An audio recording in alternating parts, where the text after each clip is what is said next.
오늘의 주요 뉴스입니다. 국내 연구진이 수면 건강을 진단할 수 있는 얇고 가벼운 웨어러블 센서를 개발했습니다. 이 센서를 마스크 안에 넣으면 이산화탄소 농도와 호흡수를 실시간으로 확인할 수 있어 체혈 없이도 집에서 호흡 관련 질병을 진단할 수 있습니다. 암세포가 만들어내는 휘발성 유기화합물을 날숨 속에서 감지해 폐암을 조기에 진단하는 기술이 개발됐습니다. 선별 검사 정확도는 95% 이상을 기록했는데 기존 검사법보다 인체 유해성도 낮은 데다가 소요 시간이나 비용이 적게 드는 장점을 지녔습니다. 중국의 생성형 AI 딥시크의 국내 서비스가 잠정 중단됐습니다. 개인정보보호위원회는 딥시크가 개인정보 처리 방침에 있어 미흡한 부분이 일부 확인됐다면서 개선 보완이 이뤄진 뒤 서비스를 재개할 것이라고 설명했습니다. 청소년들의 SNS 과다 사용으로 사이버 폭력이나 각종 성범죄가 이뤄지자 글로벌 플랫폼들도 청소년 보호 정책을 내놓고 있습니다. 가입 나이를 제한하거나 청소년 계정을 운영하는 등의 대책이 나오고 있지만 실효성은 아직 미지수라는 의견이 대부분입니다. 여러분 안녕하십니까? 사이언스 투데이 시작합니다. 잠이 보약이라는 말처럼 수면은 매우 중요한데 최근 수면에 어려움을 겪는 사람이 늘어나고 있습니다.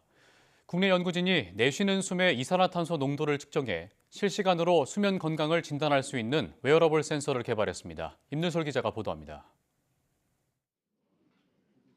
잠을 잘 때 호흡이 반복적으로 멈추거나 불규칙해지는 수면 무호흡증. 본인도 불편하지만 함께 자는 사람도 걱정하게 합니다. 수면 무호흡증 환자는 지난 2018년 4만 5천여 명에서 5년 만에 15만여 명까지 불어나 3.4배 급증했습니다. 또 수면 무호흡증이 있는 사람은 없는 사람보다 급성 심정지 위험이 54%나 높습니다. 국내 연구진이 숨을 내쉴 때 이산화탄소 농도를 정확하게 측정해 실시간으로 수면 건강을 진단할 수 있는 웨어러블 센서를 개발했습니다. 유기반도체를 이용해 만든 이번 센서는 얇고 가벼워 마스크 안에 넣을 수 있는 게 특징입니다. 이번에 개발한 센서를 마스크에 붙이고 사용하면 이산화탄소 농도와 호흡수를 실시간으로 확인할 수 있습니다. 센서는 이산화탄소 농도에 반응하는 형광 필름을 이용해서 그 형광의 세기를 유기포토다이오드를 이용해서 전기적 신호로 변환시켰습니다. 이산화탄소에 반응하는 그 형광 필름에 조사되는 빛의 양을 최소화시켜서 저전력을 달성하는 이번 기술은 기존 센서보다 소모 전력을 약 20배 낮췄고 사용 기간을 20분에서 9시간으로 늘렸습니다. 또 체열 없이도 이산화탄소 농도를 측정할 수 있고 병원에 가지 않고도 호흡 상태를 자가 모니터링해 호흡 관련 질병에 대비할 수 있습니다. 호흡과 관련된, 즉 폐와 관련된 질환이 있으신 분들 또는 수면 무호흡증이 있으신 분들, 그 다음에 마스크를 항상 착용하고 사셔야 되는 그런 분들의 건강을 모니터링하는 데 활용될 수 있겠습니다. 연구팀은 무선통신 기술을 접목해 전선 없이도 이산화탄소 농도와 호흡수를 측정하고 앱을 통해 실시간으로 알림을 받을 수 있게 발전시킬 계획입니다. 또 마스크뿐 아니라 다양한 웨어러블 디바이스에 적용할 수 있는 만큼 호흡기 질환 조기 진단에 활용될 것으로 기대했습니다. YTN 사이언스 임늘솔입니다. 선별 검사라고 하면 일반적으로 코로나 검사 키트나 임신 테스트기가 떠오르는데요. 이제는 날숨을 이용해 폐암도 조기에 알아챌 수 있는 선별 검사 기술이 개발됐습니다. 보도에 박나연 기자입니다. 5리터 용량의 비닐 키트에 숨을 한가득 불어넣습니다. 그런 다음 조그만 구멍을 통해 날숨을 집어넣고 시스템을 작동시키면 내장된 70종의 센서들이 자동으로 날숨의 구성 성분을 분석하고 단 20분 만에 폐암 발병 여부를 판별해냅니다. 배터리가 폐암을 조기에 선별할 수 있는 인공지능 딥러닝 시스템을 개발했습니다. 날숨을 이용해 폐 속 암세포 덩어리에서 발생하는 휘발성 유기화합물을 센서로 감지하고 그 신호를 인공지능 딥러닝 알고리즘으로 학습해 폐암인지 정상인지 선별해냅니다. 기존 X선이나 CT 촬영, 혈액 검사와 비교했을 때 검사에 드는 시간이나 비용이 적고 인체 유해성이 낮다는 게 특징입니다. 비침습적으로 일어나기 때문에 방사선 노출이라든가 혈액을 채취하는 그런 그보다 훨씬 더 편하고 수월하게 간단하게 검사할 수 있는 방법이 장점입니다. 에트리는 분당 서울대병원과 지난 10년 동안 공동 연구를 진행했는데 총 180여 명의 날숨 시료를 채취해 개발한 알고리즘에 적용한 결과 선별검사 정확도는 95% 이상. 이를 통해 폐암 조기 선별검사 보완제로서의 역할은 확인했습니다. 이 연구의 의의는 다른 데 비해서 바이오마커를 상당히 적극적으로 발굴을 했다. 이제 좀 더 많은 숫자를 여러 기관에서 동시에 좀 하는 그런 연구가 추가 검사가 필요하다고 생각을 합니다. 연구진은 앞으로 빅데이터 구축을 위해 1000명 이상의 대규모 폐암 환자 임상 시험을 추가로 진행할 것이라고 밝혔습니다. 또 국내뿐 아니라 해외 연구진과의 협업을 통해 시스템의 재현성과 신뢰성 확보에 나선다는 방침입니다. 연구진은 후속 연구를 통해 위암, 대장암 등 다양한 암과 호흡기 질환으로 이번 기술을 확대 적용한다는 계획입니다. YTN 사이언스 박나연입니다. 이창윤 과학기술정보통신부 1차관이 미국 과학기술계 주요 인사와 재미 한인 과학자들을 만나 트럼프 신정부와의 과학기술 협력 방안을 논의했습니다. 과기정통부는 이 차관이 미국 과학진흥협회의 연례회의 기간인 지난 12일부터 14일까지 미국에서 민간 기업과 MIT 등을 방문하고 재미 한인 과학기술자와의 간담회를 주재했다고 밝혔습니다.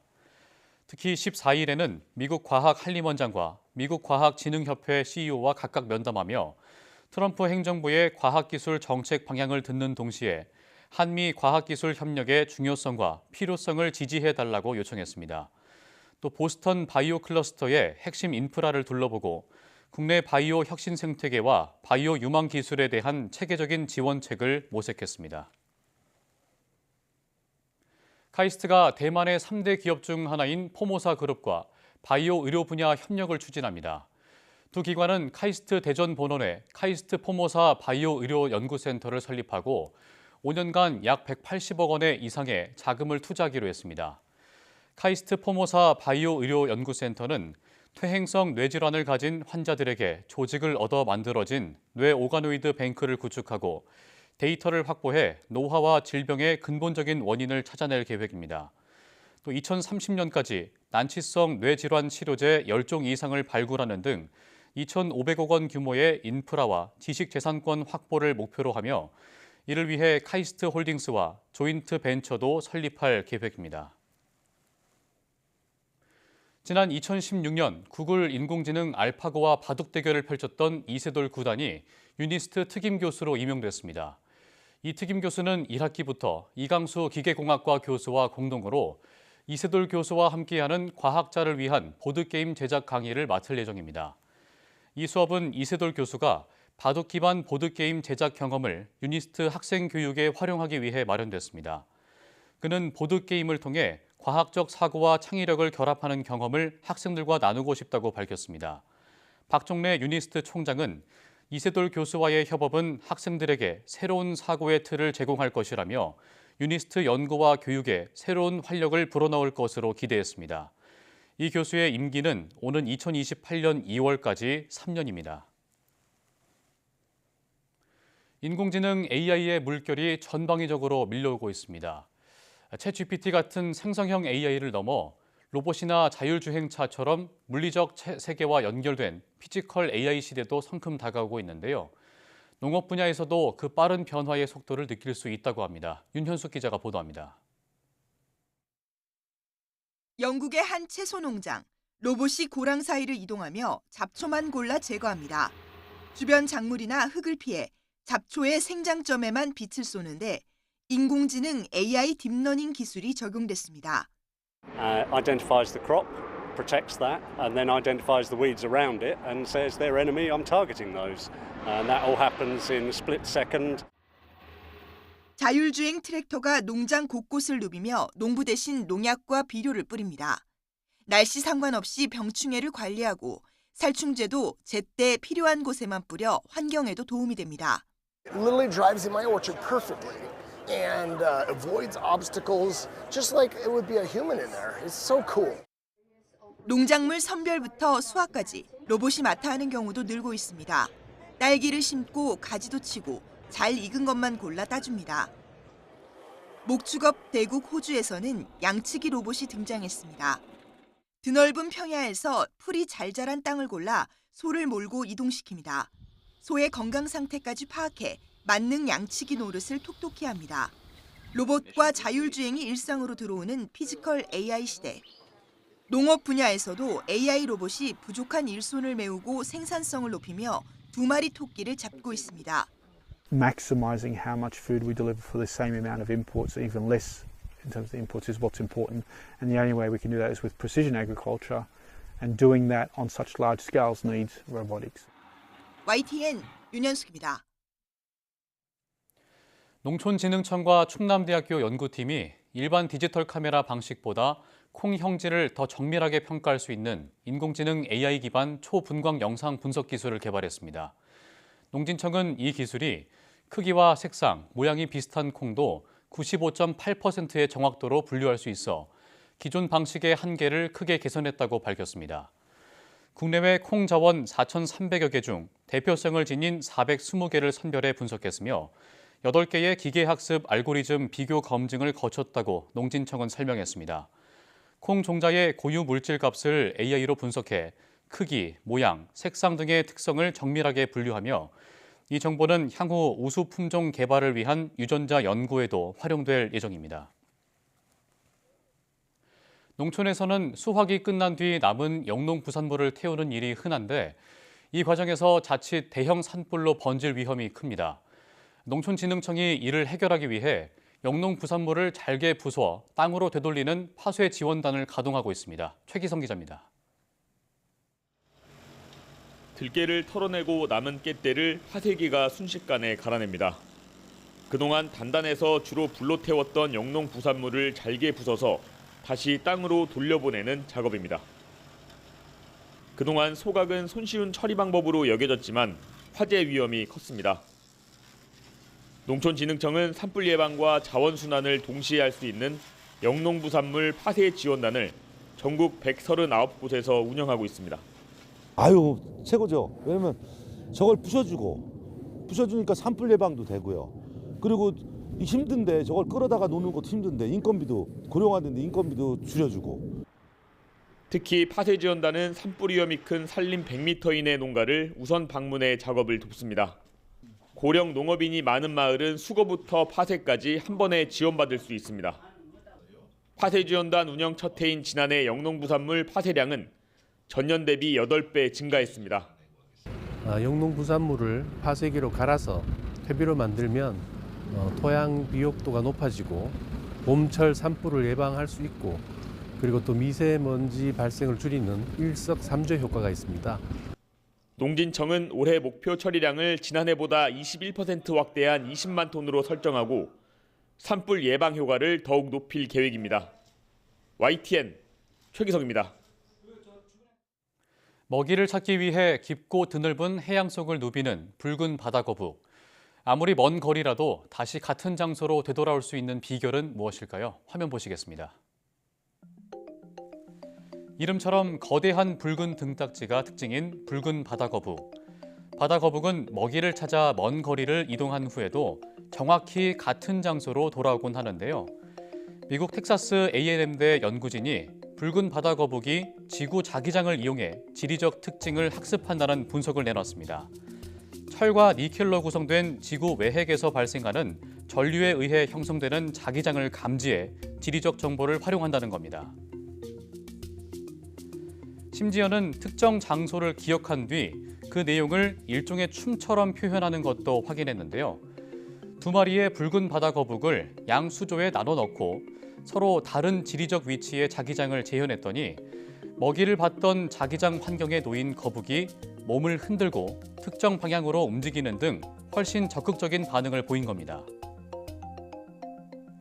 이로써 연구진은 붉은 바다거북이 먹이와 연관된 특정 특정 자기장을 기억하고 학습할 수 있음을 규명했습니다.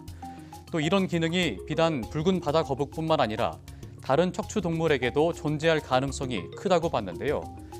이번 연구가 더 많은 동물이 자기장을 어떻게 활용하는지 밝혀내는 데 초석이 될 것으로 기대됩니다.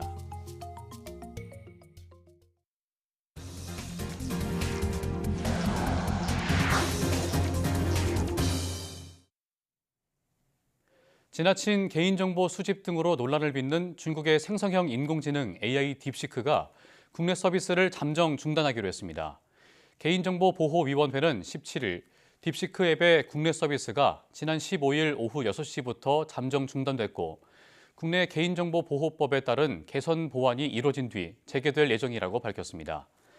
이번 딥시크 앱 잠정 중단은 앱 마켓에서 신규 앱 다운로드를 제한하는 것으로 기존 이용자는 딥시크 입력창에 개인정보를 입력하지 않는 등 신중하게 이용해달라고 개인정보위는 당부했습니다. 앞서 개인정보위는 딥시크의 개인정보 처리와 관련한 논란이 확산하자 지난달 31일 딥시크 본사에 해당 서비스 개발과 제공 과정의 데이터 수집 처리 방식 등에 관한 공식 질의를 보냈습니다. 분석 결과 국내외 언론 등에서 지적된 제3의 사업자와 통신 기능, 개인정보 처리 방침상 미흡한 부분을 일부 확인했습니다. 지난해 생성형 AI 인공지능 서비스 유료 이용 건수가 1년 전보다 300% 가까이 크게 늘어났습니다. KB국민카드는 구독 서비스 10개 유형의 결제 데이터를 분석한 결과 지난해 전체 구독 서비스 이용 건수가 1년 만에 12.9%, 이용 금액은 17.1% 늘어났다고 밝혔습니다. 가장 높은 성장률을 기록한 건 생성형 AI 서비스로 이용 건수가 전년 대비 299% 늘었습니다. 또 생성형 AI 서비스 이용 고객 10명 가운데 3명은 7개월 이상 유료 구독을 유지한 것으로 조사됐습니다. 생성형 AI 다음으로 구독 서비스 증가세가 컸던 분야는 생활 건강과 쇼핑 배달 멤버십, 뉴스 매거진 순이었습니다. SNS가 청소년을 범죄로 이끄는 온상이라는 지적에 글로벌 플랫폼 기업들이 하나둘 청소년 보호 조치에 나서고 있습니다. 가입 연령을 제한하거나 청소년 계정은 따로 관리해 유해 콘텐츠 접촉을 차단하는 건데요. 없는 것보다야 낫지만 과연 청소년의 과도한 SNS 이용이나 범죄율을 낮출 수 있을지는 의문입니다. 황혜경 기자가 보도합니다. 최근 검거된 목사방 총체 김노관의 수법은 N번방이나 박사방과 크게 다르지 않았습니다. SNS상에서 알게 된 표적을 텔레그램으로 유인해 개인정보를 빼내고 약점을 잡아 성적으로 착취했습니다. 피해자는 박사방보다 무려 3배 많은 234명. 더한 충격은 이 가운데 10대가 무려 159명으로 70%에 이르고 김 씨에게 포섭돼 조직원으로 활동한 가해자도 10대가 대다수라는 점입니다. 뒤늦게 텔레그램 측에서 수사에 협조하면서 덜미가 잡혔지만 SNS상에는 10대들을 노리는 검은 손길이 여전하다는 게 문제입니다. 국내 청소년을 대상으로 한 조사 결과 인스타그램의 다이렉트 메시지 등을 합치면 청소년 사이버 폭력의 60%가량이 SNS를 통해 이루어진 것으로 나타났습니다. 청소년들이 과도하게 SNS에 빠지는 경우도 늘어나면서 우려의 목소리가 커지자 글로벌 플랫폼 기업들은 하나둘 청소년 보호 정책을 내놓고 있습니다. 가입 연령 제한이 없던 틱톡이 만 14세 이상으로 약관을 바꾸고 인스타그램이 만 14세 이상 18세 이하 가입자를 대상으로 보호 강도가 높은 청소년 계정을 만들기로 한 게 그 예입니다. 새로운 계정을 만들게 되면 자동적으로 비공개 계정으로 설정이 되고요. 모르는 사람으로부터 DM을 받거나 모르는 사람이 나를 태그하거나 언급하거나 리믹스를 하거나 이런 모든 것이 다 제한됩니다. 또한 청소년이 부적절한 컨텐츠를 보지 않도록 인스타그램을 운영하는 메타는 특히 페이스북 등 자사의 다른 SNS에도 청소년 계정을 운영하는 방안을 검토하고 있습니다. 하지만 청소년들이 성인 주민등록번호를 도용한다든지 VPN, 가상 사설망 등을 활용하면 규제는 무용지물이나 다름없습니다. 학부모 입장에서는 여전히 자녀에게 스마트폰을 쥐어줘도 될지 우려할 수밖에 없는 현실입니다. 제일 걱정되는 건 사실 범죄로 이어지는 것들. 저는 여자아이 키우다 보니까 되게 무분별하고 그리고 안 하면 또 또래 문화에서 또 소외감을 느끼고 그래서 제도 부분에서 기준이 있으면 거기에 맞출 수 있는데 이게 가정마다 다르고 또 아이들의 발달이나 성장 과정 따라도 다르다 보니까 호주에서는 최근 16세 미만 청소년의 SNS 사용을 전면 금지하고 어길 경우 처벌을 강화하는 등 세계 각국도 SNS에서의 청소년 보호 강화에 발벗고 나서고 있습니다. 우리 국회에서도 청소년의 SNS 이용 시간을 제한한다든지 중독성 있는 콘텐츠를 규제하는 법안이 계류 중이지만 진전은 없는 상태. 규제 실효성에 대한 의문 속에 일각에서는 SNS 기업의 이 같은 조치가 과도한 청소년 기본권 제한이라는 반발도 나오고 있습니다. YTN 황혜경입니다. 지난 40여 년 새 뜨거워진 바다가 다시 식어서 원래 상태로 돌아오는 데까지 걸리는 시간이 2배 늘어난 것으로 확인됐습니다. 연세대 송하준 교수 연구팀은 위성 관측 데이터를 이용해 지난 40년 동안 해양 온도 회복력 변화를 분석한 결과 1980년대 평균 10일 정도 걸렸던 해수면 온도 회복 기간이 최근 5년간 20일 이상으로 증가했다고 밝혔습니다. 연구팀은 해양의 회복력이 느려지고 있는 것은 해양 생태계뿐만 아니라 지구온난화와 같은 기후 변화에도 영향을 미칠 수 있다고 설명했습니다.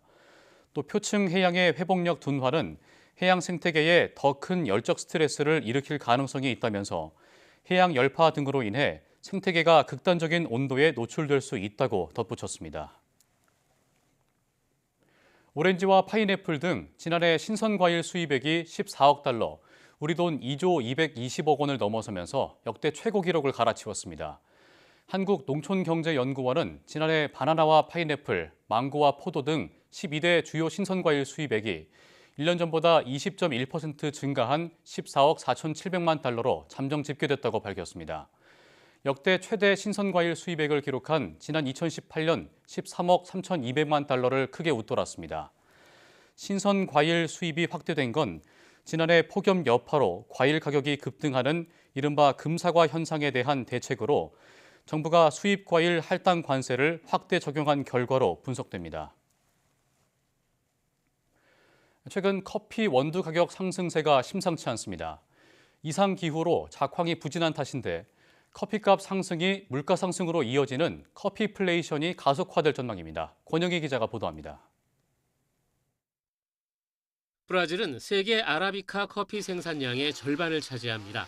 섭씨 18에서 21도 정도에서 잘 자라는데 브라질은 최근 이상 고온 현상으로 기온이 30도까지 오릅니다. 여기다 가뭄과 산불까지 기승을 부리며 지난해 생산량이 크게 줄었습니다. 올해 수확량도 예년보다 4.4% 감소할 것으로 분석됩니다. Café eu perdi mais ou menos de 8 a 10 mil pés, entendeu? Estava previsto uma colheita aí de 500, 600 sacos, vai colher mais ou menos a metade, quer dizer, a metade queimou. 인도는 올해 폭우와 고온 현상으로 생산량이 줄어 수출 물량이 10% 넘게 감소할 것으로 보입니다. 인스턴트 커피에 주로 사용되는 로부스타 커피의 최대 생산국인 베트남의 사정도 비슷합니다. 미국 농무부는 전 세계 커피 비축량이 25년 만에 최저치로 떨어질 것으로 내다봅니다. Tudo isso significa o quê? Uma safra de café que pode vir a ser menor. Como o mercado acaba antecipando esses movimentos, já temos visto a cotação do café arábica em Nova York, robusta na Europa, operando em patamares mais elevados. 아라비카 원두 가격은 1년 새 2배나 뛰었습니다. 사상 처음으로 1파운드에 4달러를 넘어서기도 했습니다.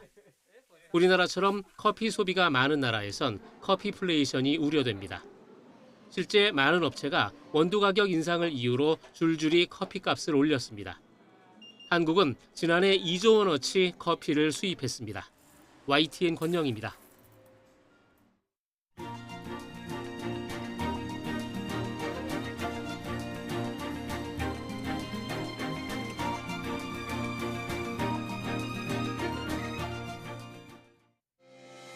AI 열풍에 지난해 챗GPT 국내 유료 구독자가 300% 증가했습니다.